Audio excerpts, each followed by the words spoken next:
Hello, everybody. It is Wednesday in Pittsburgh, Pennsylvania. My name is Adam Bittner, assistant sports editor for multimedia at the Pittsburgh Post-Gazette. Back for our weekly Penn State football podcast with Seth Engle of the Post-Gazette and the Daily Collegian. Seth is back from Atlanta, where Penn State looks not great in the Peach Bowl. Seth, how were your travels, and how are you? Doing well. It was a fun trip. We were there for about a week. So saw some things and enjoyed my stay. And the game itself was great. Mercedes-Benz Stadium, if you haven't been, is it's pretty spectacular. It's big. It's new. Like, there's a lot of things that I think maybe Pat Kraft might have taken some notes on while he's there for the Beaver Stadium renovations. But you're right. The game didn't play out, I think, the way that many had hoped it would. Or maybe expected it would, but there are a couple legs in that. So I'm looking forward to breaking that all down with you today. Yeah, we're going to get into the defense first, Seth, because that was the big, I think, headline for me. I mean, we've seen the offense be inconsistent this season. I don't think it was, major news that they were inconsistent this time. I thought there were some flashes compared to other games this season, especially against a decent team in Ole Miss. But to me, the headline is the defense gets shredded for over 500 yards, 540 yards. And, there were opt-outs. You don't have either of your starting corners. Then Abdul Carter has to deal with an injury during the game. Obviously, the coordinator is not there, Manny Diaz, so who knows how that affected communication. So you would expect some level of decrease from the dominance we've seen from this defense this season. But I think 540 yards of offense allowed, that has to be a major disappointment, even if you knew that they were going to have some trouble with this Ole Miss offense. Yeah, I think in a way we all saw that was, that could be a possibility, where you have a number of guys opt out. Even if Kalen King and Johnny Dixon hadn't announced their intentions, officially before the game, it was assumed that, no matter who was going to the draft or not, like those veteran guys probably weren't going to play that much, which is going to leave the defense in the hands of, some of these freshmen that we saw at corner. It was Cam Miller, who was a sophomore, who manned that number one corner spot. But the other side was really, two freshmen, Elliott Washington and Zion Tracy, who've played this year, but nothing, really meaningful, especially against a really good receiving core in Ole Miss. I think that did tell a story, and we can talk about this later in our chat here. But I think the offense, really kind of messed up the tempo, especially when you're trying to keep the defense off the field, and an experienced defense with two freshmen at corner. I just don't think the offense lived up to that at all, and it really kind of threw off, the whole game plan for Penn State. Yeah, I mean, but that's also been the case all season, Seth, and I think that's my gripe with this performance is you expect a step back, you expect maybe the offense is going to cause some problems, but you don't expect them to kind of be thrown on at will the way that they were. And this is not like a new thing, because I actually went back and did the math on bowl games and how Penn State's performed against solid non-conference competition in the last 3 bowl games against pretty mid-tier SEC programs, Arkansas, Kentucky in the Citrus Bowl in 2018, and then of course Ole Miss this year. They've given up an average of 429 yards. Their last 5 bowl games, the average is 444 yards. That includes, I think, a 540 yards from Memphis in the Cotton Bowl a handful of years ago, and then obviously last season against Utah, Penn State was in control. I don't know how much stock you put in Utah getting almost 400 yards after Penn State had kind of put the game away. But regardless, those are the numbers, Seth. And, at some point, does that matter at all? Because I look at it and say, it tells me that when you go outside the Big Ten, you play decent teams, you almost always struggle. And, yeah, some of those – I think the Arkansas game they played, what was that? Whatever they call the Outback Bowl these days. They had a ton of opt-outs for that game, if I remember correctly. But still, it's a ton of yards to give up for a program that fancies itself on being not just good on defense, but dominant on defense. Yeah, no, it is, especially this season too, right? Because this was a defense that had dominated, every single game they played, finishing the regular season number 1 in total defense and sacks, to put up a performance like that where they allow 38 points, which is, their season high. But I do think, in many ways it does directly correlate to the opt-outs. When you lose, a dynamic defensive end in Chop Robinson, you lose Kalen King, you lose Johnny Dixon.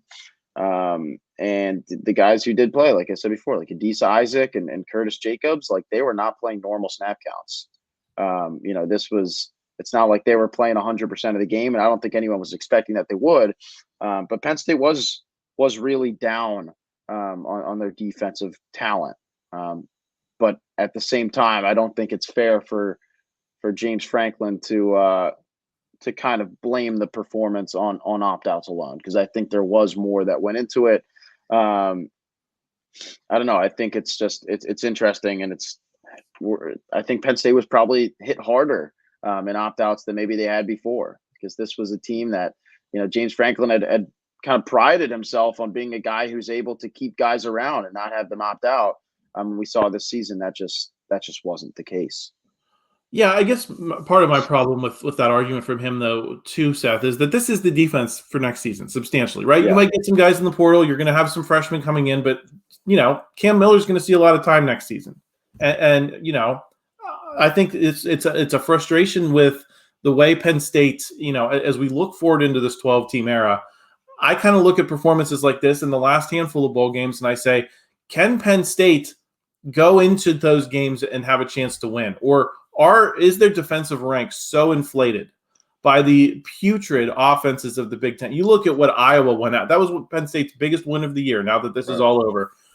Iowa goes out, lays a total egg against Tennessee. They've been averaging, 16 points a game all season. And how many offenses has Penn State seen in the Big Ten that were, maybe not equally as bad, but also very bad?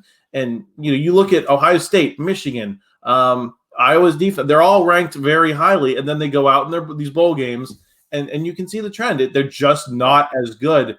Do we overvalue these defenses to some extent because of the quality of competition that they're exposed to all season, and how, the Arkansas and the Kentuckys and the Ole Misses of the world are just better at playing offense than the Indianas and the Illinois and the Wisconsins?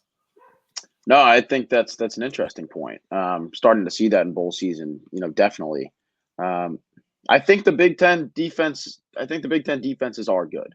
I don't think there's any question about that, but I do agree with you. I think that the sample is, maybe a little skewed.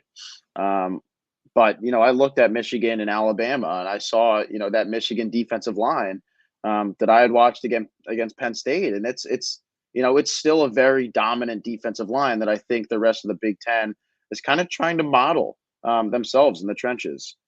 It's a defensive line that I think, despite, Washington's kind of offensive prowess and their explosiveness, I think, Michigan still stands the test because of that defense. I think they're able to keep teams in check. And I think that that's kind of been the Big Ten model. I agree that, the offense, pretty much, every team this year, because Ohio State was always that one lone explosive offense, no matter if things were bad, offensively with the rest of the conference. Ohio State was always that explosive team. And now, even they dipped down, this year. So I don't know. I think the sample is a little skewed. I'm interested to see Washington and Michigan, because that's kind of going to signal like the Big Ten is going to be a lot different next year when you bring in these explosive offenses from the Pac-12.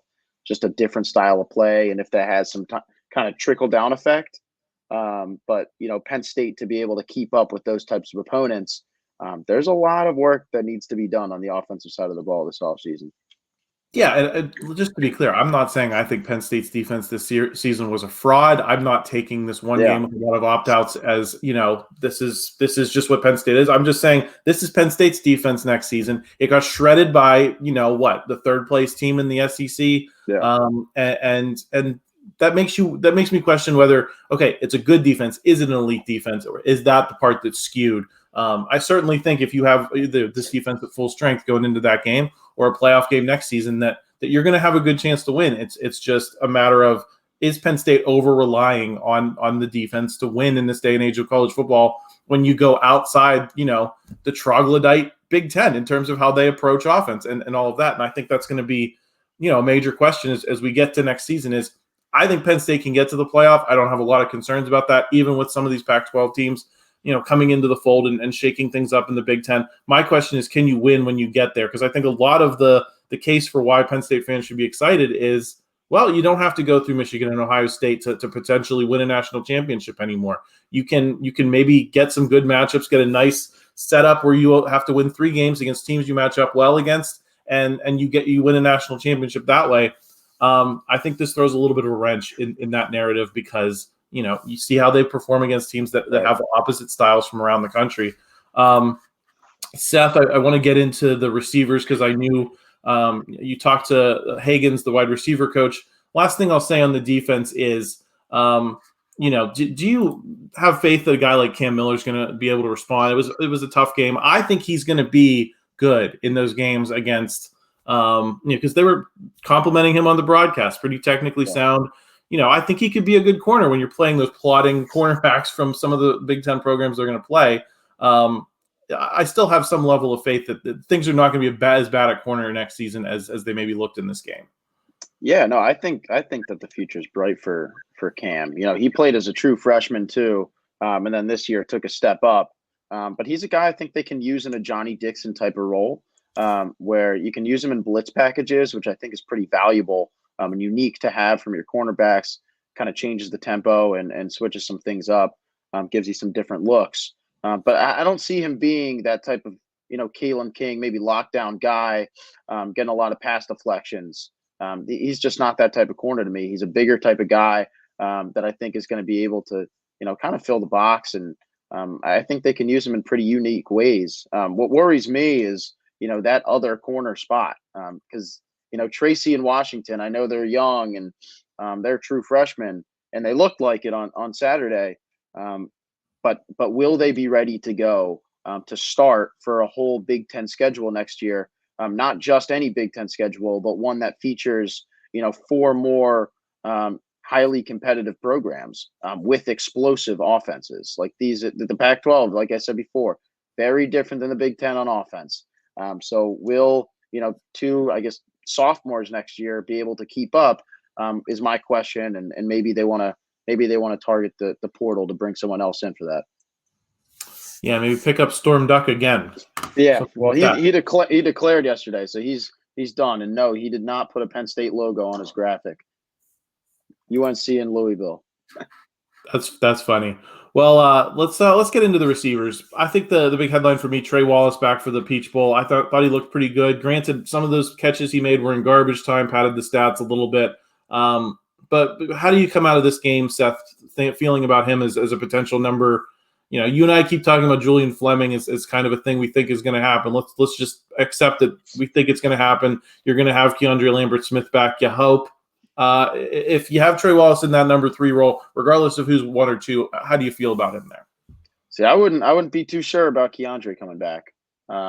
This was a guy that before we get into Trey Wallace, like KeAndre was supposed to be the number 1 this year. It was no secret in preseason camp.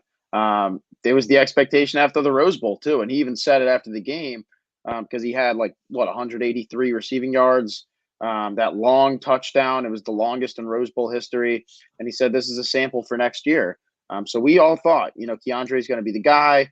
Opens up West Virginia, over 100 receiving yards. He was great, blocked in with Allar, and then it kind of all went downhill.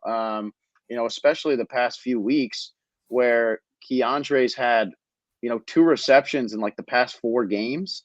And he had 1 target in the Peach Bowl. Remember, this is the number 1 receiver at the start of the year. Finishes in the Peach Bowl with 1 target, no catches. That's pretty mysterious and a little weird. So I asked, wide receivers coach Marcus Hagens after the game, what's going on with KeAndre? And he talked about, kind of, I don't know, it was depth chart stuff and holding people accountable. No real direct answer, but I asked, do you expect him to be back? And basically, that the answer was you can't really control people's decisions, and we will see what happens. So here we are. Dante Cephas declared Wednesday morning. And KeAndre Lambert-Smith could very well be the next Penn State receiver to enter the portal. So you talk about Trey Wallace being the number one guy next year. They're going to need some help. They're going to need a lot of help. And I don't know if getting those guys out of the locker room might help because it might have been a culture thing. But the receivers were bad this year, and it's not looking like it's looking like that might not improve next year either. Why don't you think KeAndre's already gone? I guess would be my follow-up question then, because you have that month-long first portal window, and there's a second one that opens up. So certainly he'll have his chance to move on then. But you had a month to kind of let marinate on the way he closed with those last 3 games. Obviously, the Peach Bowl you can just kind of add to it, but it wasn't like the Peach Bowl was an aberration. I mean that was pretty much the trend down the stretch, and it just more or less continued. Why do you think he was still here for the Peach Bowl if maybe there's a chance that he moves on? Yeah, I don't know. I think it's possible, like maybe how NFL draft guys use, like Daquan Hardy played like 90 defensive snaps because he used the Peach Bowl as maybe a springboard to boost his draft stock. Like, I'm not saying this is why KeAndre, maybe stuck around, but it's possible that like he could play, and if he has a big game, that boosts his stock in the portal, or he just hadn't made his mind up yet. That's possible too. But I think it's more likely than not that he's gone to start next year, just based on the way that Hagan's kind of talked about it, and then going up to KeAndre in the locker room and him declining comment, arguing with fans on Twitter the next day. I mean, I think it's like a Cephas situation where it might just be best for both parties to just move on because it's not working out, and I think it's only going to hurt the culture in the locker room. That'll be an interesting thing to monitor as we go down the stretch here.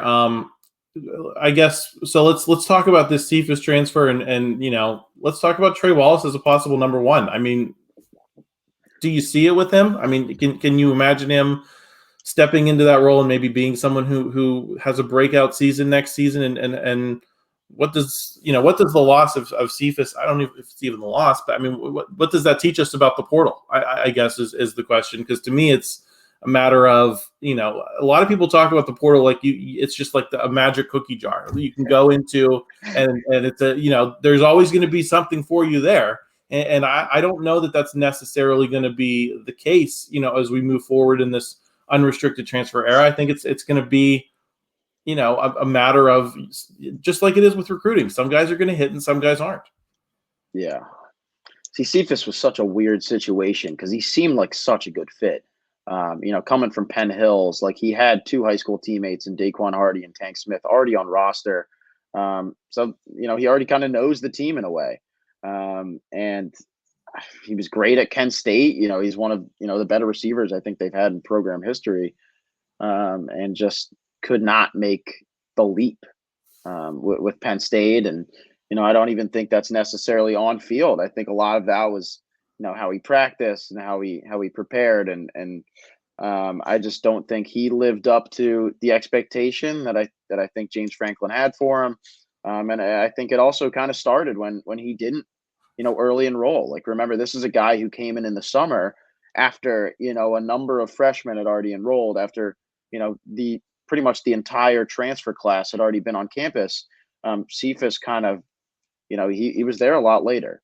So he had a slow start, and I just don't think he ever really picked it up. I think we saw in the Maryland game, like this guy might be able to do something, with that 2 touchdown performance, and it just did not follow suit.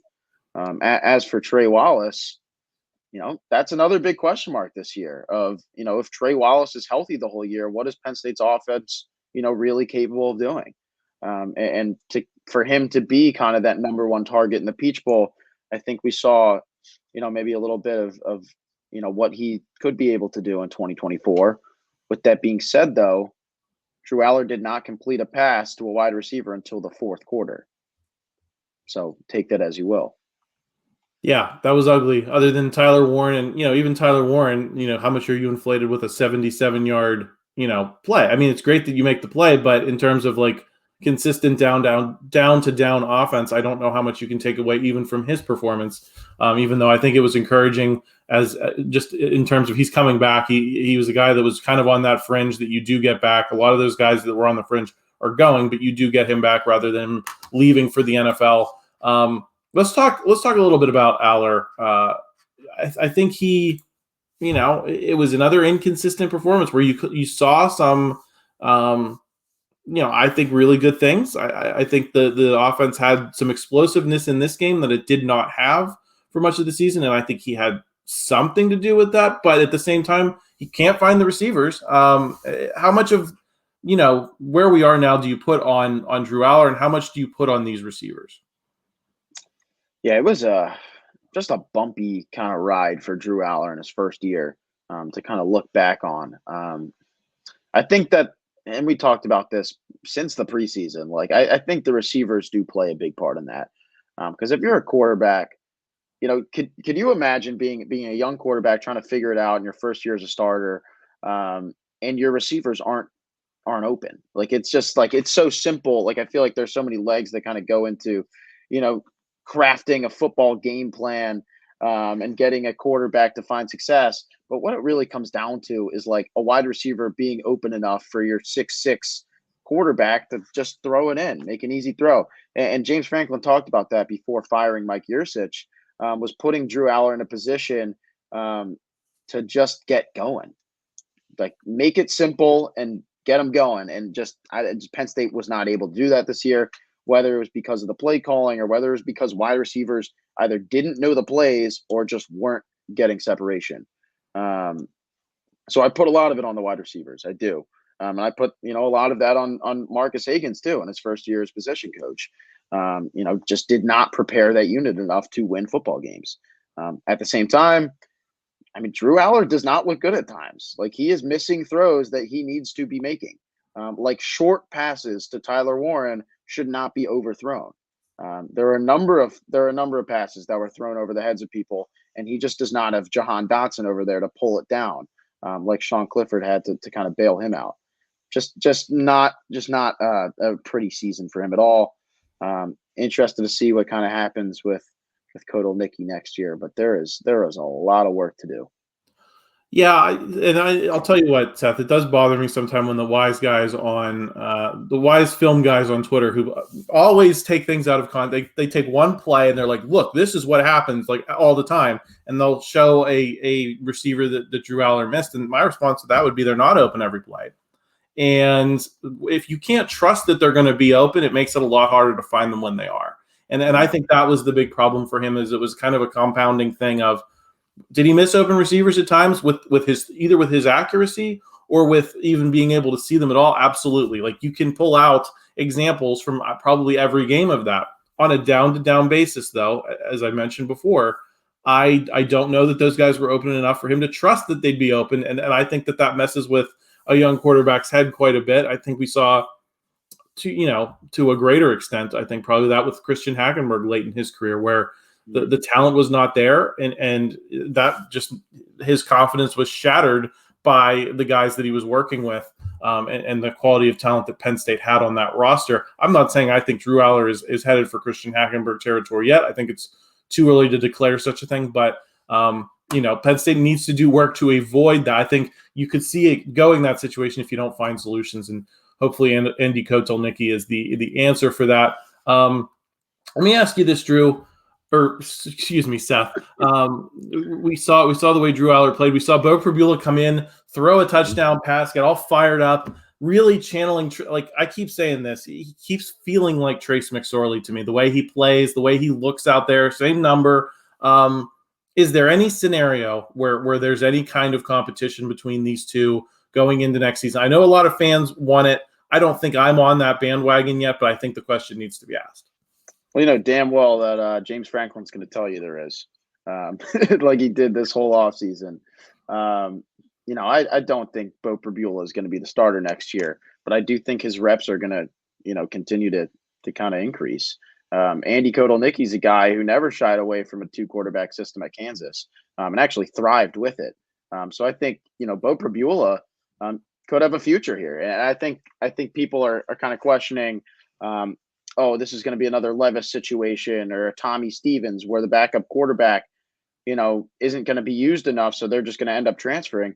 I think with Beau Pribula, Penn State could pretty successfully run a 2-quarterback system, just under the way that Kodal Mickey kind of does things. I think he likes to throw people off guard and keep people guessing. And when you have 2 quarterbacks, 2 very different styles, I think that's great for the playbook. Beau's come in and, more or less, I think he's been a little more explosive than Allar. Just granted, kind of the rate at which they're being used. Pribula had the 48-yard touchdown to Singleton. Wasn't necessarily a great throw, and I don't think he has an arm like Trace McSorley. But he made it work, and it was a touchdown. And I think he does good things for the offense. So I don't think he's going to be the starter per se, but I do think he's going to see an increase in reps next year. Yeah, I think when you have a guy that can do all that kind of stuff, it's good to find ways to get them involved. Seth, let's get into the running backs briefly. We've talked about them all season. I thought it was a great close for them, the way they played against Michigan State, and I think they did their job against Ole Miss.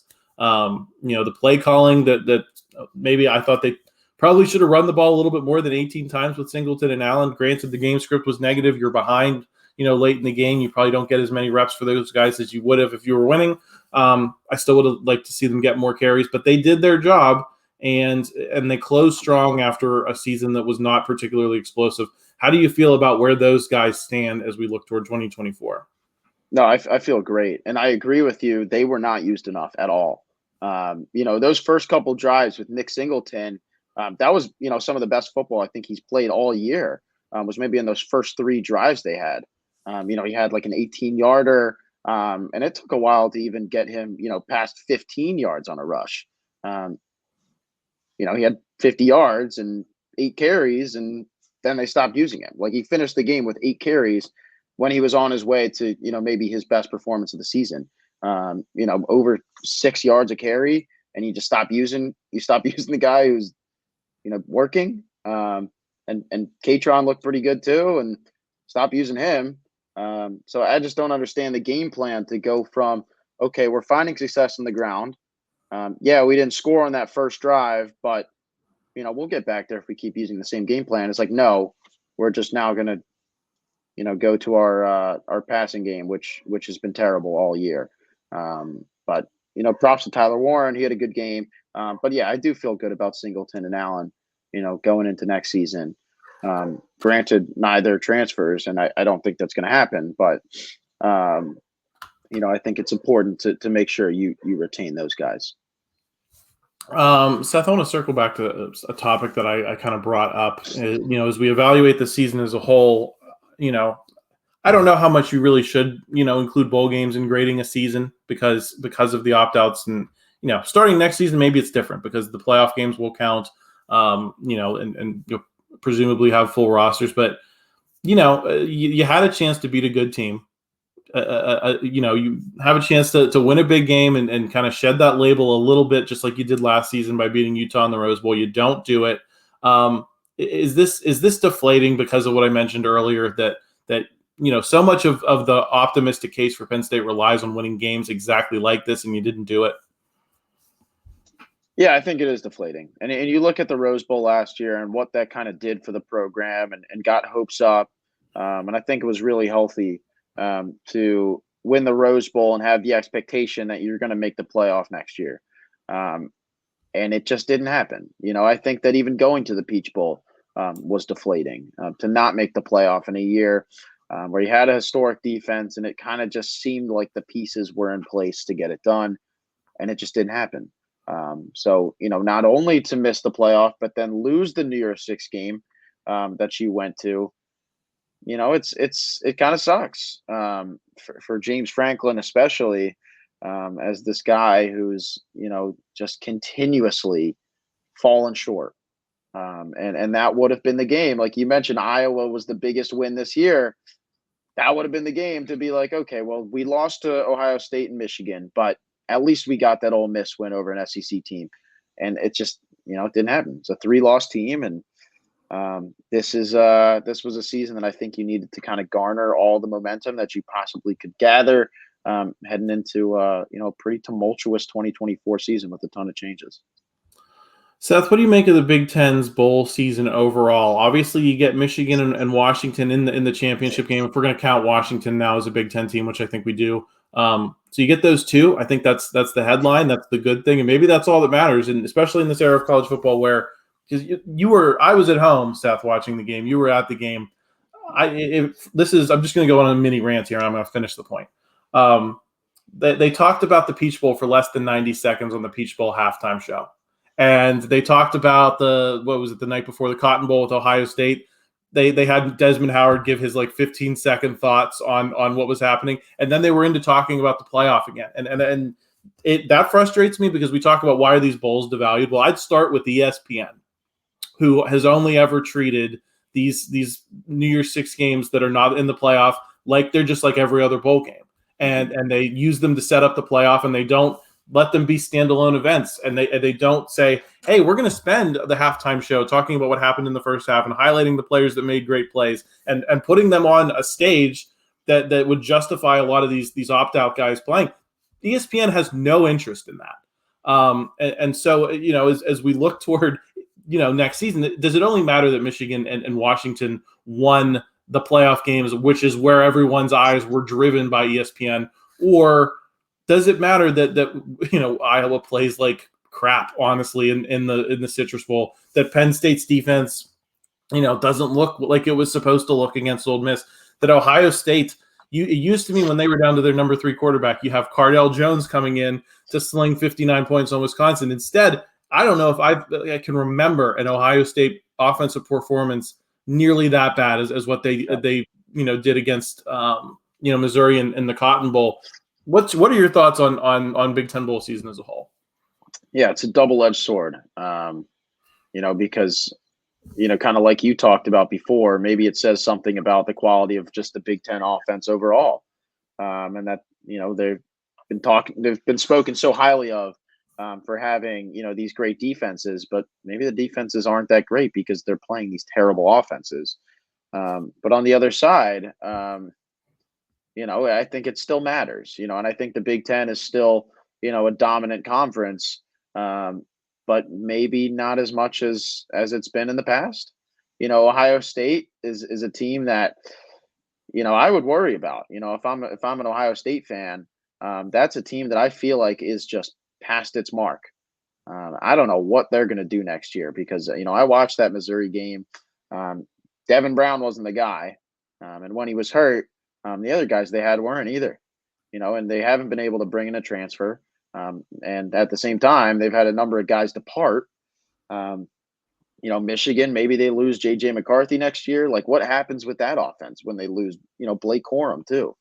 I don't know. The Big Ten's in a weird spot, but they're getting bailed out by these Pac-12 teams. I will say that was, a great move to kind of expand, because if they didn't, maybe we would see the Big Ten start to slide, and maybe they wouldn't be, that power two, in college football. Or power. I think assuming next season you're going to have a season that looks like the last 2 and 3, where Penn State and Ohio State and Michigan are all playing these big top 10 games that are kind of propping the conference up. I don't, like you said, if you're not picking up these 4 Pac-12 schools to make things interesting, and 2 of them are in New Year's 6 games, one of them could still win the national championship for all in Washington. Yeah. I'm picking Michigan, but they could still win the national. If you're not bringing those 2 in, or 4 teams in, what does the Big Ten look like? And to me, it looks terrible right now. And I can't tell you, apart from Michigan, that it's vastly better than the ACC. And I think in terms of depth, I think it's much worse than the Big 12 is currently. Just because, I think that the best teams in the Big Ten are probably better than the best in the Big 12, especially when you take Texas and Oklahoma out of it. But I think there's more good teams in the Big 12 than there are in the Big 10. Yeah, no, it's weird. It's really weird. And I think next year is going to be fun. And the level of competition is obviously going to increase. But, it's, the Big Ten got bailed out, but, they did a good job by bringing these guys in. And I think it's going to be good for the sport as a whole next year. I do have one question for you, though. playoff related, regarding kind of James Franklin. If Penn State doesn't make the playoff next year, this is something that's been on my mind. Because you seem pretty confident that they're going to make it. If they don't make the playoff next year, like, is it time? Do you think it's time to cut ties? With James Franklin, I'd give him one more. If it, granted, I think it depends how it looks, right? I mean, if you make no progress offensively, if it's still a mess to the degree it was this season, if the defense is bad and it does get shredded by a team like Washington at home, then I think that matters and the optics, and we're not going to know the optics till we get there. But just in terms of his contract runs for so long, you've invested so much in him, it would cost so much to buy him out. And even if you miss the playoff in 2024, it is significantly easy to get there in subsequent seasons. We've seen James Franklin bounce back, from where they were in 2020, 2021, to go from, being a really solid program to having a downswing to coming back. I think that's an important quality in a coach. I would not be there yet in terms of James Franklin, but I might amend that statement if it looks ugly and if it looks like, I don't know, I'll throw an example out there, the Steelers this season. I think that would be a bad sign. But Seth, what about you? What do you think on that question before we wrap up here?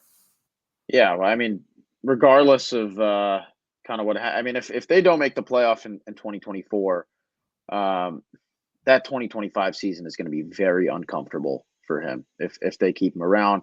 Like, I remember 2021, after, that absolute blunder of a 2020 season, in 2021, starting 5-0 and pretty much destroying the season after that. Like, there were talks, and then they ended up extending him.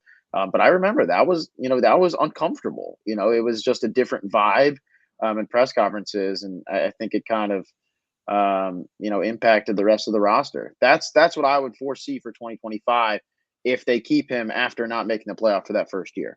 I still give him 2 years, and I do think Penn State makes the playoff next year. But 2 years without a win in the playoff, start to think it over a little bit. But you are right; it'll kind of figure itself out, depending on how Penn State actually performs. But that's my take on it. Yeah, and listen. I'm going to go into. I'll say that I think they're going to make the playoff because I don't think there's a game on that schedule that they can't win, that they can't win next season. I don't see. There's no Michigan and Ohio State. The Ohio State you're going to get at home in Happy Valley, I think, is a beatable team. I have said that I think Penn State's going to beat Ohio State too many times to tell you I think they're going to win that game, but they can win that game. USC looked like this year. Washington's going to lose Michael Penix. They're going to lose a lot of guys that and I don't know if we're going to see that the depth from them be able to come back from that. And so, I think Penn State can win every single game on their schedule, maybe more so than they have in recent years. And that's where my confidence comes from. But Seth, thank you so much for joining me all season. Listen, folks, we're going to try to do these podcasts weekly until, at least through the spring season, react to some portal news, react to some recruiting news, all that kind of stuff. Some weeks we might take off if there's nothing to talk about, as sometimes happens in college football once you get into the off season. But we intend to do this weekly. We intend to have Seth back and keep going. But I still want to thank Seth for here at the end of the games and the newsiest time of year, sticking with us all year while you were juggling daily collegian work with working with the Post-Gazette. Absolutely, yeah, it was a pleasure. Well, we will talk to you all again next week. Thanks for stopping by. Hope you enjoyed the conversation. If you did, please pop a like on this video. Help us out with the YouTube algorithm. Please subscribe so you don't miss any of our videos. And, of course, Christopher Carter, North Shore Drive, all kind of Steelers talk the rest of the week. I'll be back with Paul Zeiss on Thursday. So make sure you check that all out. We'll talk to you again soon.